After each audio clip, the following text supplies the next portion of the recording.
Welcome to the third episode of A Girl in Love with Tech podcast. My name is Rachel Irabor. I'm a Microsoft Learn Student Ambassador and a Power Platform advocate. I'm the host of this podcast. So our special guest for today is Carlos Solis.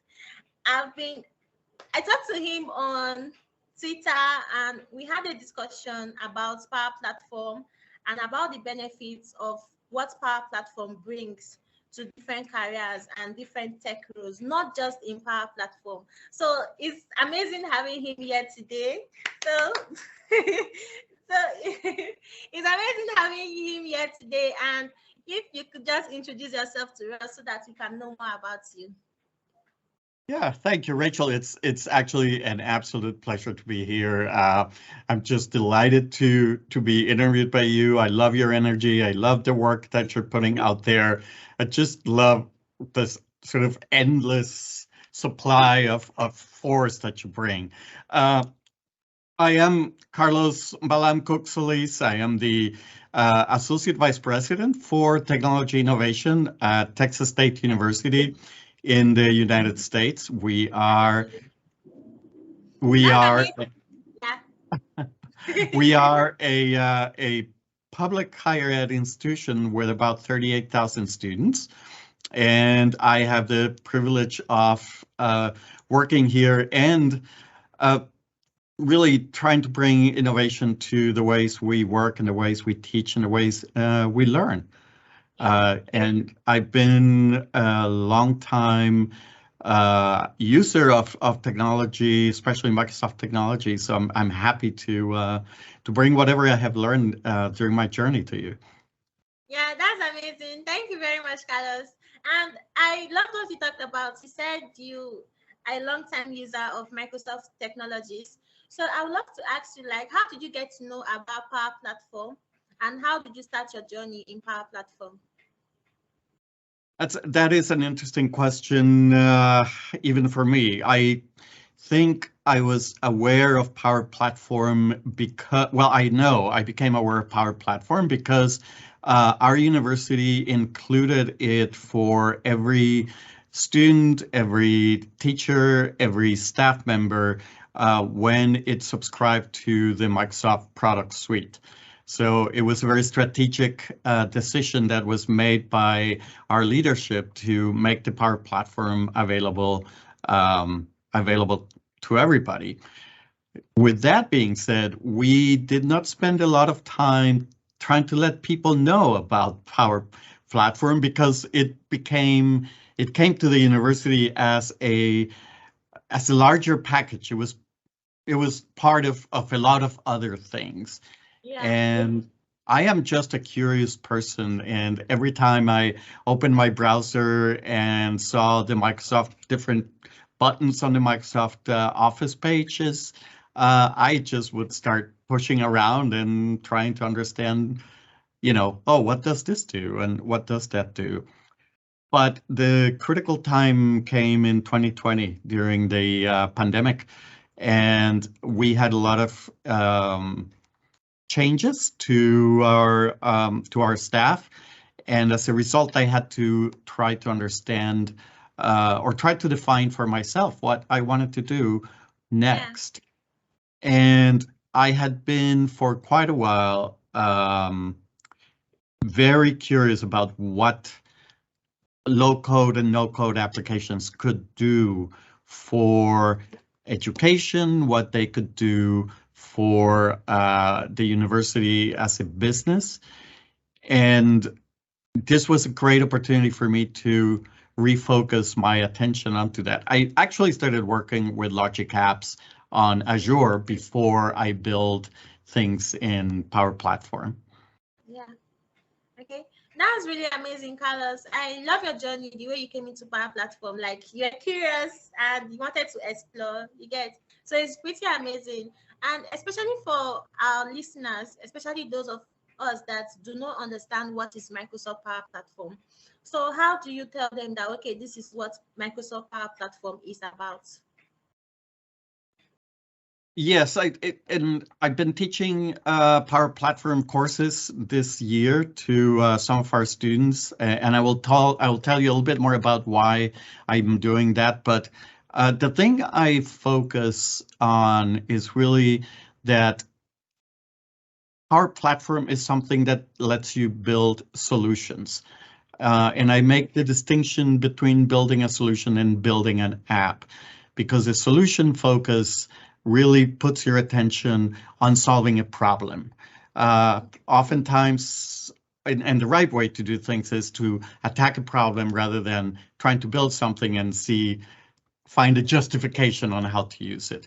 And with Power Platform, one of the many great things is that it's like I mentioned earlier, it's a no-code, low-code toolset, which means um, people with no coding skills, people who don't know Yeah, Java or C Sharp yeah, or Python or anything like that, can actually develop really robust and solution. strong applications. Power Platform lets you build mobile and web apps. It lets you build automations, which in the industry Yeah, in general go under robotic process automations. It yes, lets you build very sophisticated reporting and dashboarding systems. yeah, And now it also lets you build, or it started back, but now it's more open, virtual agents yeah, or that's good. chatbots. Yeah, So, and it does so by letting you use all sorts of technologies that are unified by a strong connection to other services. yeah, that's why I really love Microsoft Power Platform. Like, it's a home to everyone, because it doesn't really matter if you know how to code, or if you do not have any coding experience, you are welcome. If you are a developer, you are welcome. So it's just like a home for everyone. And Microsoft Power Yes. Platform, what I love about it, especially for me in my journey, I was really scared of coding, and being able to get something like a platform that I can build applications, I can create automations. I'm like, okay, wow, I can actually do all these things without coding. You get, so Mhm. Microsoft Power Platform brings all those things together, and it's pretty amazing. So the last discussion we had, Carlos, we talked about the benefits of Microsoft Power Platform. Like, the way you viewed Microsoft Power Platform, I've not really thought about that before. I was like, okay, wow, this is an amazing topic to talk about, because you talked about how it affects other careers, and which is really Yes. true. Yeah, so I want to ask you if you can talk more about it. Like, what are the benefits of Microsoft Power Platform to other careers? Yeah, so I think, we always start with that, right? Yeah, Why is technology important to people? And we know that every career today and in the foreseeable future will yeah, have digital components of some sort. yeah, Um, the thing that is important to me, and this is why I worked with students on this, is that knowing how to use computers and how to produce goods rather than consume goods yeah, puts you in a different level in the market. Uh, it's easy to consume, but you still are the one paying somebody else to do things. If you yeah, produce, you're the one being paid to do things.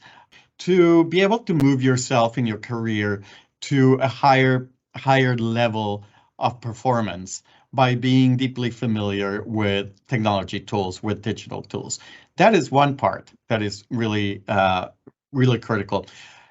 The other part in general, in becoming digitally enabled and digitally empowered, which is also why I work with my students here on this, is that when it comes to solving problems, yeah, most of the time people are going to solve problems that they are familiar with and that affect them. And the more diversity of thought and perspectives we can have in the general technology landscape, the more yeah, problems we're going to be focusing on solving. So I think it is also about being a participant in the processes that shape society and shape the economy. And the only way we can participate when it in the digital space is by being knowledgeable about it. Yeah. So that's as a general principle. Now with Power Apps, like you said, and with general Power Platform, there are a number of things that are important.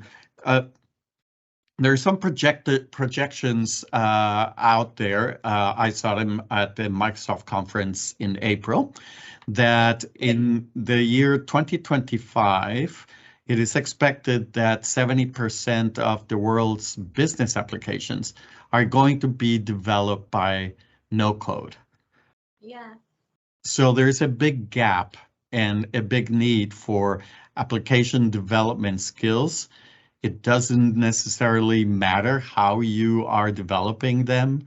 And this is where jumping into the no-code space has some of seemingly very immediate benefits, Yeah, that's true. because there's going to be lots of demand for those kinds of skills. Yeah. Because one thing too about Power, especially Microsoft Power Apps, when you are building applications, like me for myself, I'm not really a coder or a developer. So I'm just going to say, with everything I've heard, like at least I've been in the tech world for a few months now. Like with everything I've heard, without no code, when you are actually trying to build an application, it takes you months.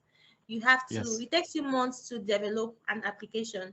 But with Microsoft Power Apps, you have shorter period, it brings more productivity into everything you have going on. So it's really, really, really beneficial, the Microsoft Power Platform. And there's one thing too, when we're discussing, you talk about product designing, because like Microsoft Power Platform, it brings you into a different world on its own. Like there are so Mhm. many things involved into it. And so I'm just trying to ask, like, how do you think about the product designing in Microsoft Power Platform, the accessibility and everything around it? That's a good question. And I will confess that initially when I was going to start teaching this, I was Yeah, just thinking about, I'm going to teach people how to build apps. But then yeah, it got recommended to me that I needed to make a wider focus on how we teach this kind of thing. So I teach more at the product design or product lifecycle level. What that means is really asking from the very beginning, and I made a reference to that earlier. What is the problem we are trying to solve? yeah, that's Then, and oftentimes people will come to you thinking that the problem is X, and so having the ability to converse and talk with people about what the problem really is, and getting that out is yeah, one step. Then we think about who are the people that are going, well, what's the solution is the next answer. And then the next step, we talk about, well, who are the people that are going to be making use of the solution that we will create? that's true. And there are, when I talk with my students, we talk about the different kinds of users, whether it is going to be a consumer user versus the same solution may have multiple users. It could be an application manager, a content Okay. manager. Yeah, There's different levels of use for the solution. And then we start talking about what the user journeys would look like. So at yeah, not the one spot there have we yet talked about the app itself. But yeah. There's so much. Yeah, yeah, there's these so are much all involved. these are all the steps that then lead to one of the important things that we forget, which is the design of the data that will Yeah, support the activity that the app is supposed to support itself. So we move into designing data. You know, what are the data that we're storing? yes, How are we storing it? And how are we protecting it? And then we start into sort of the app design piece, which includes things like wireframes and user journey maps and so forth. we build the app with Power Apps. That usually Yes. takes very little time. And then on the other end, we look at how do you track performance? How do you report bugs? How do you Yeah. report the user experience? And we learn a few others, like with we typically build a bug reporting feature into our apps, and Wow, that's amazing. with that That's we really build amazing. a Yeah. an automation that lets the design team know that a bug has been reported, and it creates Yeah. tasks and tickets and so forth, right? Okay. And I think that this is a great framework for people to think under, because it makes them familiar with processes in the whole industry rather Yeah. than just where to push a button to do something, right? Yeah. Yes. Okay. So that's great. Like I listened to everything you talked about. Like it brings you into a whole different world because you get to solve problems. You get to dip your hands into different things that Mhm. you didn't even think that they were involved in building an application. You get me? So it's so like I don't really know how to explain it. It's really amazing, and I love the what you are doing with Microsoft Power Platform. I love that you are teaching your students. You get me because having the opportunity of giving people that ability to learn and also to be happy about teaching them, you understand, and to get their feedback, stuff like that is pretty amazing. Thank you very much, Carlos. Of course, no, it's it honestly, this is one of the things I've done in my life that I am most excited about. By the Yeah. way, my camera is moving, and now I saw my little girl for a moment, who's not so little anymore.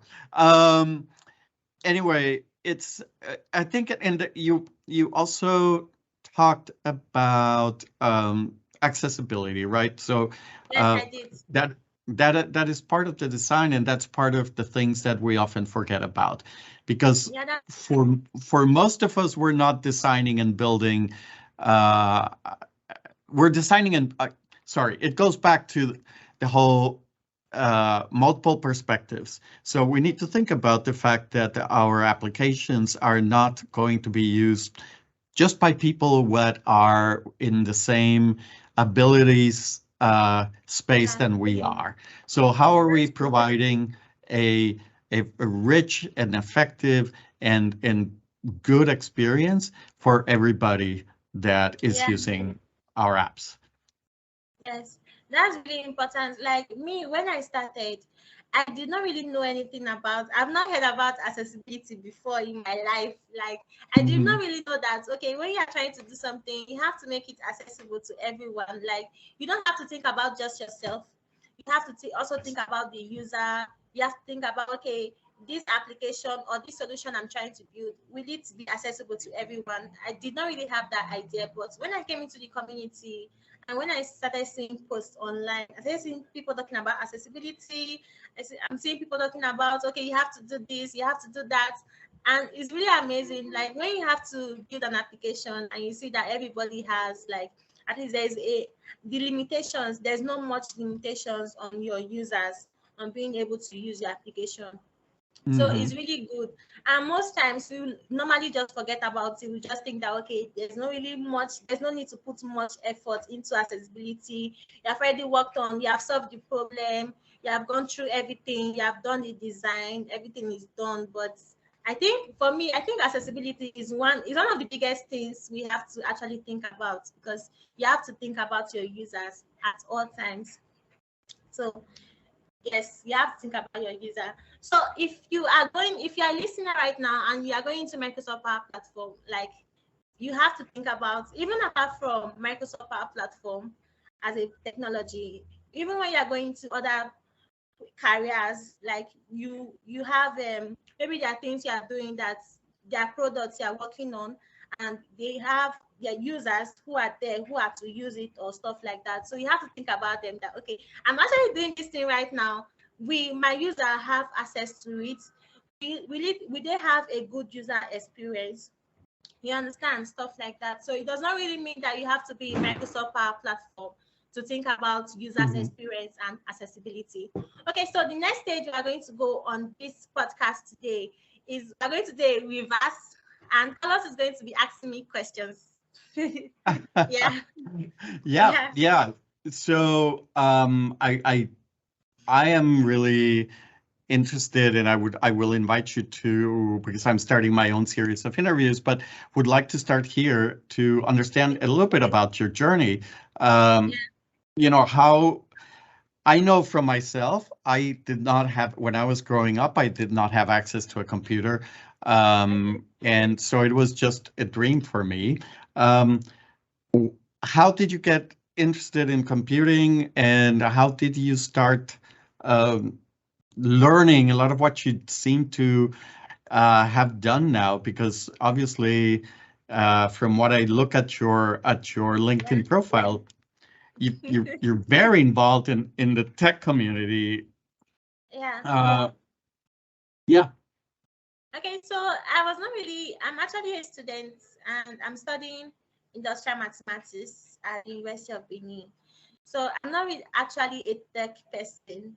And before I didn't know how to operate a computer. I could I could only watch movies. Like the only thing I could do was just on the laptop, off the Mhm. laptop, watch movies, then maybe browse online. That was the basic things I could do. I could not do copy paste. I could not do. There were a lot of things I was lacking that I could not do then.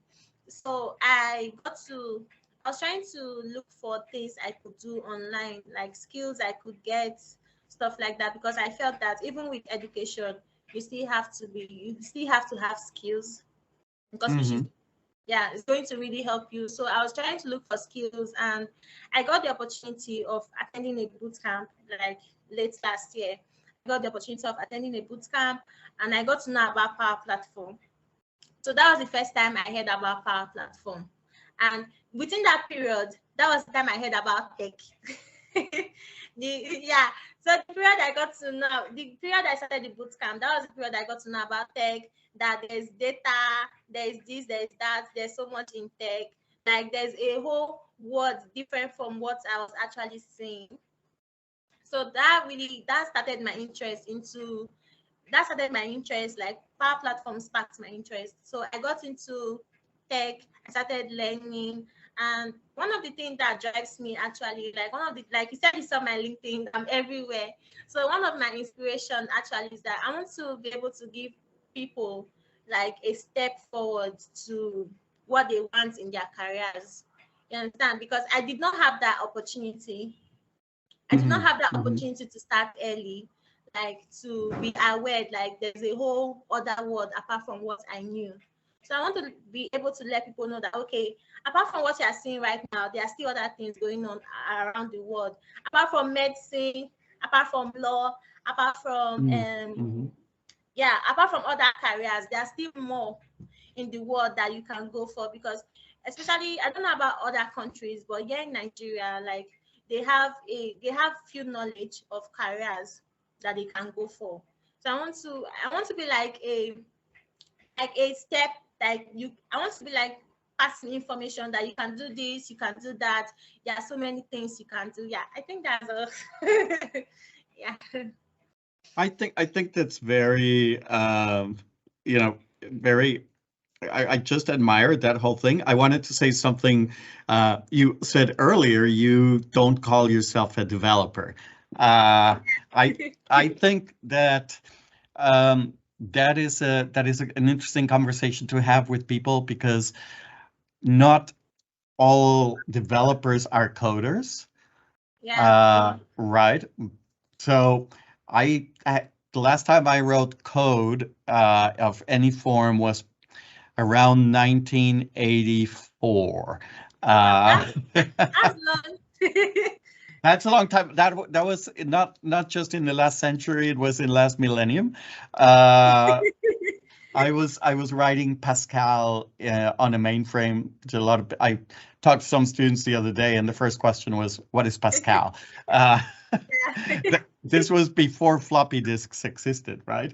Um, and a lot of people don't know about floppy disks, but I think developers are people who are developing, designing, Yeah. building uh, applications and building stuff, right? And with Power Apps or no code, we're certainly Yeah. building stuff, and it doesn't Yeah. That's require right. us to code for sure. Yeah. Yeah. Okay. So I'm a developer. You are a developer. Yes. Yeah. Let's see. Hold on. I Okay. may have something to show you. Where did I put it? I need to send you some stuff. Okay.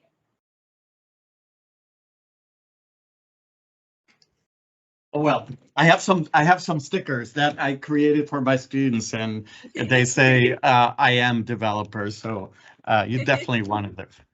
Okay. Thank you very much. Okay. So do you have any other question for me? Yes. So it looks to me that you're taking advantage and making the time and putting the effort to go through a whole series of Microsoft-led Yeah. courses and activities. I think the first one that comes to mind, I have two that come, but the first one that comes to mind is uh, why Microsoft in particular? Sorry, my network. It's Can you okay. hear me? There. Yeah, it's actually Mhm. my network. Yeah. So let me restart the question. I have a couple of questions for you. Okay. Yeah. Yes. And so I think one that comes to mind is in all the things that you have started doing, there seems to be a lot of focus on Microsoft. And why the focus on Microsoft? What makes it attractive to you? Okay. What makes it attractive for me is that, like I said, I started my journey in tech with Microsoft Power Platform, and also apart from that, the community, like especially when you are coming into something that you did not do, like you are not aware of, like you do not have any idea how to go, whether to go forward, to go backward, to go left or right. And Hmm. so I got to talk to people in the community, like I'm talking to you right now, and they got to show me that, okay, this is what you're supposed, this is the next step, this is the roadmap for you to learn. You get me? This is the roadmap for you to learn. This is what you're supposed to do. And it really got me started in my journey. In the community, I got to learn about how to go forward, what to do. And it really started, like, it really helped started my journey. And I also got to join the Microsoft Learn Student Ambassador Program. So let me just Hmm. say the reason why I'm so interested in Microsoft, I love the way with Microsoft products, I love the way they involve everybody, like the way they hold their community. I love the way they like it the way they bring people together from all over the world, no matter who you are, like you understand. So that's what I love about them. I love about how they communicate between one another. Like when you're not online, you get people who reach out to you like, why are you not online? So that stuff like that. So that's why I'm actually in love with the Microsoft technologies, because I love their community. Yeah. Uh, that's yeah. That is especially as somebody who's trying to learn something new. It was certainly the case for me also. I've Yeah. met a number of wonderful people from around the world, including you, that are very supportive of each other and Yeah. are people that are putting so much content out for others to learn for Yeah. free, right? I also love the fact that, and one of the reasons I like the whole Microsoft ecosystem, besides that we have it here at the school, is that Yeah. you have opportunities to use a lot of this high quality technology uh, at no cost, right? Yes. Yeah. Uh, so, like, I have my Microsoft developer account, and Yeah, I've me had too. it. I do have Yay! Microsoft backup. I There you have it go. too. Like I can learn, I can build projects for free without paying for them. Yeah. Yeah, So so that's really important, and I think they also are very good at listening to the yes, community yeah. and at listening to people. So what is next? What are you working on next, and do you have a vision for what's to come for you? Okay, I do not have a vision. I'm just following Mhm, it. Like I'm just following the flow. I'm just taking it. Yeah, I'm just taking it mhm. one step at a time. Like like I said before, I just want to make people more aware, like to bring more awareness into technology, and also especially into Microsoft Power Platform. So it's just to I don't really have a vision right now, so I'm just following the flow. Yeah. You know, I am in the same space right now. I tell people that I am on a canoe journey, and that is great because it lets me go slow and it lets Yeah. me turn whenever I want to, and Yeah, that's true. it lets There's me no inter rush. Yes. there is no rush, exactly, and it lets Yeah. me interact with people along the way and learn new stuff. So interestingly, we are in the same kind of journey, right? Yeah. Um, And it's amazing. it is amazing. It's very rewarding. Um, I think for your audience, the other thing I would like to say, though, we focus a lot on Microsoft, Microsoft products because you and I seem to have various reasons to do it. Yes. Uh, and it is important that people would know that the sort of this Power Platform is one of the world's top no-code environments. Yeah. So they're learning a system that is well respected around the world, and that's Yeah. important. But at the end of the day, I think that what I would look at when it comes to learning something is the Okay. principles that I am learning. If I am learning good design principles, if I am learning empathy, uh, Yeah. so that I can understand my customers better, if I am learning good user interface, Yeah. or good data structures, it is not the product per se, but it's actually all these higher level principles that will be important no matter where I go. Yeah. Um, That's because I may go to a company that uses Oracle, and Oracle has its own um, no-code platform, or yeah. Salesforce has its own no-code platform. They're Yeah. going to look different from what I learn in Power Apps or Power Yeah. Platform, but the principles are really going to carry in. And I think it's that the design and empathy components that are really the strongest things that this can bring out. Yeah, that's true. And there's also one thing to like, we like the main topic of this podcast. We're trying to talk about how the podcast affects different careers, not just Microsoft Power Platform. Like, Mhm. imagine you're actually learning Microsoft Power Platform, and you get to learn about how to solve problems. Like, you get to think differently. Like, you get to think differently. You get to think about accessibility. You get to think about design, and that is not just used in just Microsoft Power Platform. There are different Exactly. careers where they use design.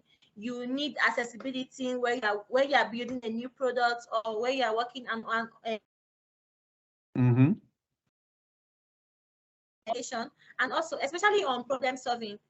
And like you said, also empathy. Like, it's I don't know how to say it. It's like a big bridge. Like, you get connected to different places. And there's one thing I was saying too, like when I started my career, and I was seeing different, like if you see the community, there are different persons who joined the community, like who switched careers. They are different persons like that. And also, one thing I noticed is that in Microsoft Power Platform, it's like it connects you to like a different world. DevOps, there's developers, there's front end developers. You get me? There are product designers. Hmm. persons. Like you're just like 10 in one or 100 in one. You're like 100 in one, and you're actually doing a one particular career. So even without doing Microsoft Power Platform, for me, I think you can work anywhere. Like there's one thing I heard, especially in technology, where people are saying that you can transfer skills. Right, right. I think it is, You can. like I don't have a computer science degree. My degree is actually in biology. And the students that I get are a mixture. Currently, in my group of students, I have a student who is an artist who works with glass. I have a student who is starting his own real estate company. Wow, So that's amazing. they are, but they're building things that apply to them. And I think that when you talk about journeys, this is Yeah. a thing to think about is start by building things that are important to you. Thank you very much. That is it. Yeah. Right. So my first app was something where I was able to journal for wellness, for mental Okay. health. Yeah. So it helped me keep a journal every day about my life and how I'm Okay. feeling and my Yeah. well-being. And so slowly, this is what I always tell people: when you build your first app, think about Yes. something that's important to you, and see how enriching it feels to Yes. to use a product that you care about because it solves a problem for you, but also because you build it. There's a lot Yes. of pride in that, isn't there? Yes.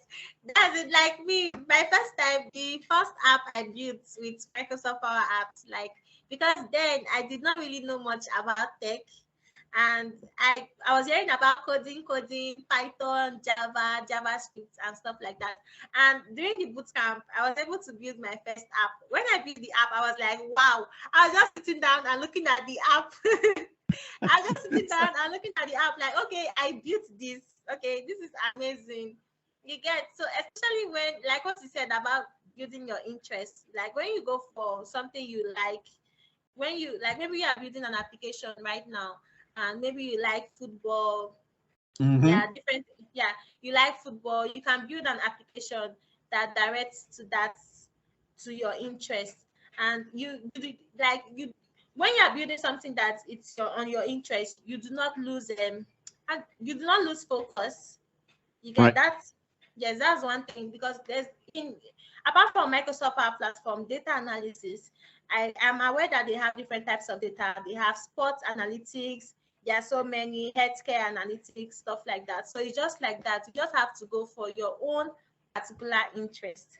And also, listeners, in Microsoft Power Platform, I think we have been talking a lot about Microsoft Power Apps, and Yes, I'm sorry. That's where my heart is. and okay, and even in the beginning, Carlos had explained that we have the automation, the chatbots. So in Microsoft Power Platform, we have the Power Apps, the Power Automate, the Power Visual Agent, the Power BI, and the new tool, which is the Power Pages.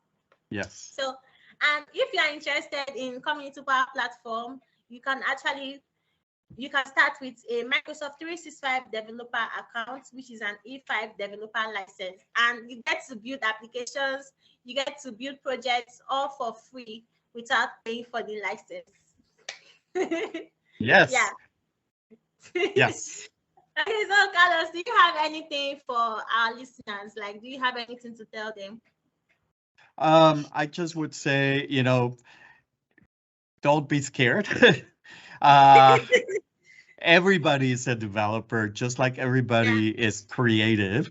Um, I think you have a great resource in Rachel, and you have a great resource in the global um, uh, Power Platform community. And yes, I confess I only almost spoke about Power Apps, but I actually built. When it came to building things, I build simple things with Power Automate that I still Yeah. use today. I'm actually talking about that tomorrow to another group. So most important, follow Rachel on YouTube. Subscribe, and like. It's just been a pleasure. I would love to have you as a guest for my students in 2023. I really love that. Carlos, that's amazing. Thank you very much. Hey, thank you.